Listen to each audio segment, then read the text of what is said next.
Assalamualaikum warahmatullahi wabarakatuh. Nama saya Narazal Kalista dari kelompok 6 akan menjelaskan tentang Renaissance. Pengertian Renaissance, sekitar abad 15 sampai 16 Masehi, Eropa mengalami zaman Renaissance. Kemunculan tersebut akibat adanya wabah penyakit, krisis ekonomi, krisis politik, dan krisis pemikiran. Secara harfiah, Renaissance berasal dari bahasa Prancis yang memiliki arti kelahiran kembali. Renaissance adalah sebuah periode yang menandakan kelahiran kembali peradaban dan kebudayaan Eropa. Zaman Renaissance ditandai dengan kemunculan penghargaan terhadap etika, estetika, rasionalitas. Krisis pada zaman pemikiran Eropa disebabkan oleh pembatasan berpolitik, bersosialisasi sesuai dengan doktrin gereja yang berlaku pada masa tersebut. Faktor penyebab kemunculan Renaissance dan perkembangannya.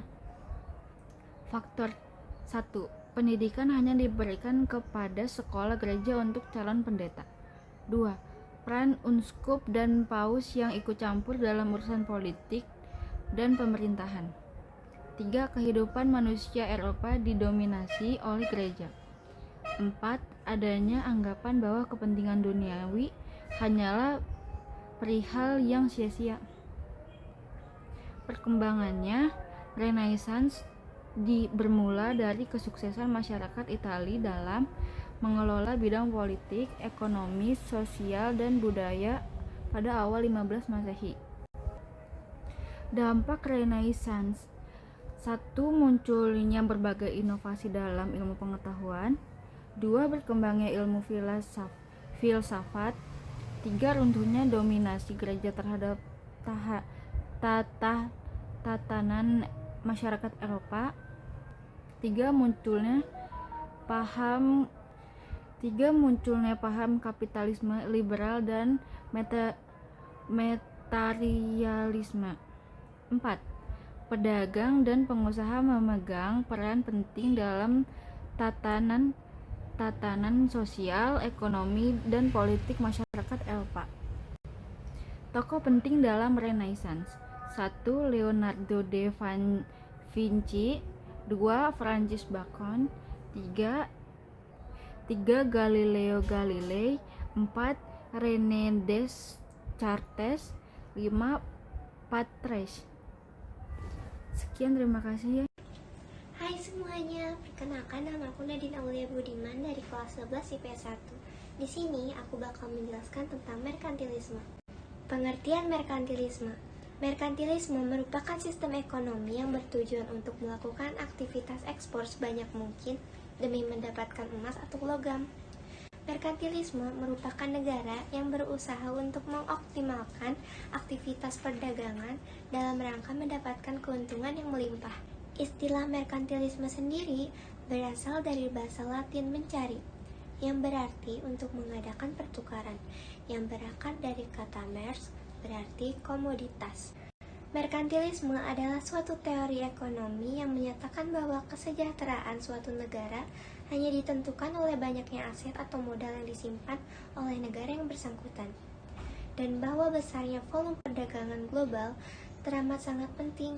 Merkantilisme juga ditandai dengan adanya campur tangan pemerintah secara ketat dan menyeluruh dalam kehidupan perekonomian guna menumpuk kekayaan logam mulia sebanyak-banyaknya.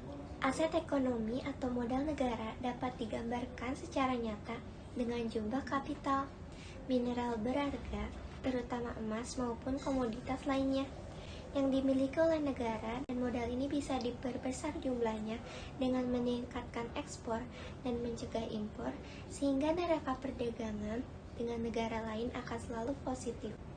Sejarah merkantilisme. Ajaran merkantilisme dominan sekali diajarkan di sekolah Eropa pada awal periode modern, dari abad ke-16 sampai ke abad 18, di mana kesadaran bernegara sudah mulai timbul. Peristiwa ini memicu untuk pertama kalinya intervensi suatu negara dalam mengatur perekonomiannya, yang akhirnya pada zaman ini pula sistem kapitalisme mulai lahir. Sistem ekonomi merkantilisme mulai menghilang pada akhir abad ke-18 seiring dengan munculnya teori ekonomi baru yang diajukan oleh Adam Smith dalam bukunya The Wealth of Nations. Ketika sistem ekonomi baru diadopsi oleh Inggris yang notabene saat itu adalah negara industri terbesar di dunia. Dampak merkantilisme. Dampak negatif dari merkantilisme sangat mempengaruhi bagi kelangsungan masyarakat di tanah jajahan. Mereka tidak dapat bebas bahkan di tanah mereka sendiri. Mereka juga harus melakukan pengerukan logam, mulai dari hasil, bukan untuk kesejahteraan mereka, namun untuk keuntungan akan masuk pada kas negara penjajah. Hal ini yang nantinya menyebabkan merkantilisme mulai ditinggalkan saat Adam Smith mengkritik negara-negara Eropa yang tidak menikmati hasil kekayaan dengan semua rakyat. Berikut merupakan tokoh-tokoh merkantilisme: Jean Bodin, Thomas More, Jean-Baptiste Colbert, David Horne, Sir William Petty. Perkenalkan, nama saya Muhammad Rafli dari kelas 11 IPS 1 kelompok 6.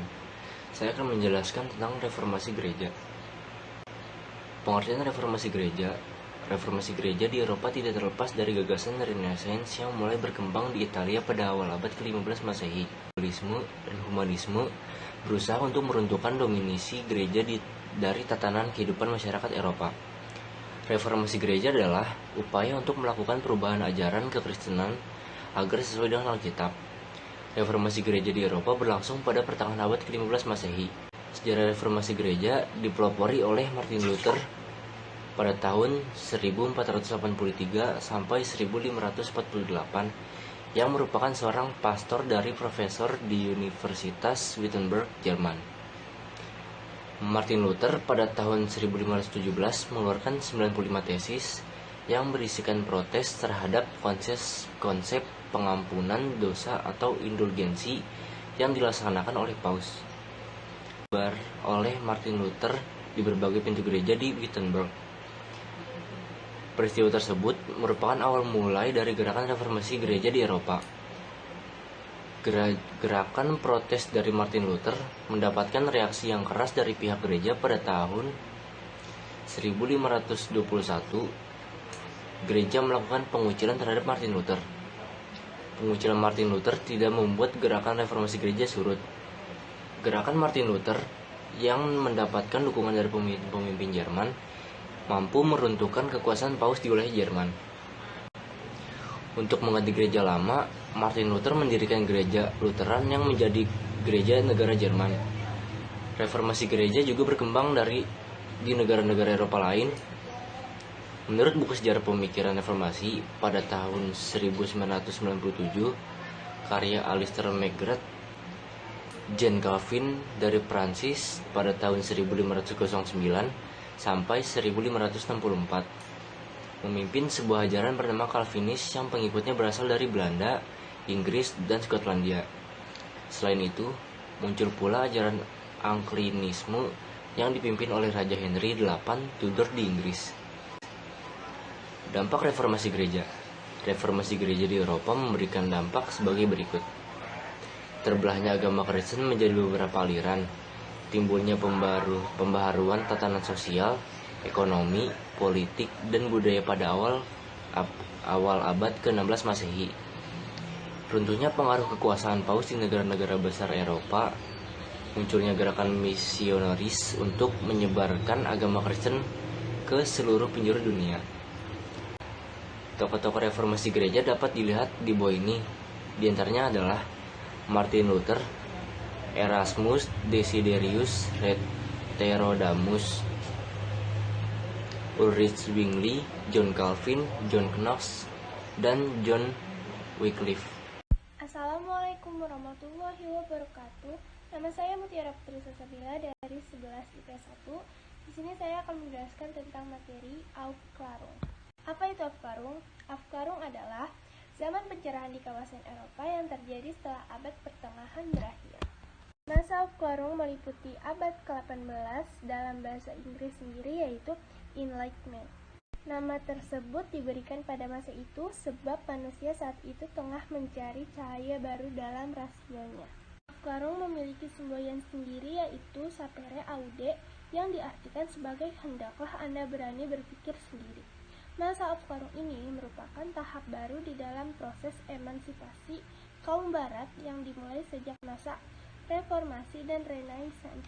Sejarah tentang Aufklärung. Abad pencerahan atau zaman pencerahannya adalah suatu masa di sekitar abad ke-18 di Eropa yang diketahui memiliki semangat revisi atas kepercayaan-kepercayaan tradisional, memisahkan pengaruh-pengaruh keagamaan dari pemerintah. Semangat ini kemudian ditularkan pula kepada koloni-koloni bangsa Eropa di Asia, termasuk Indonesia, walaupun Indonesia bukan negara yang berpaham sekularisme.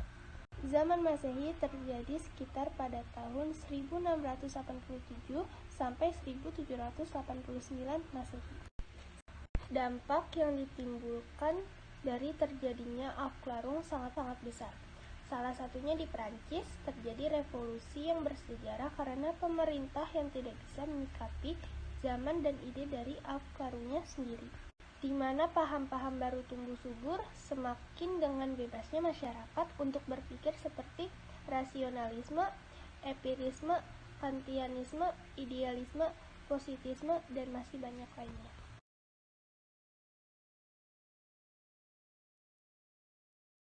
Saya, Nazwa Maulidaya Sofyan, akan menjelaskan tentang revolusi industri.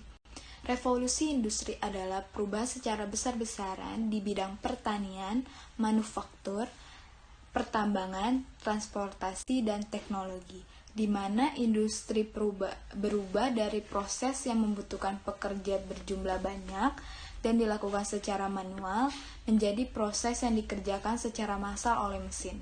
Peristiwa ini terjadi pada periode antara tahun 1750 sampai 1850 serta memiliki dampak yang mendalam terhadap kondisi sosial, ekonomi, dan budaya di dunia.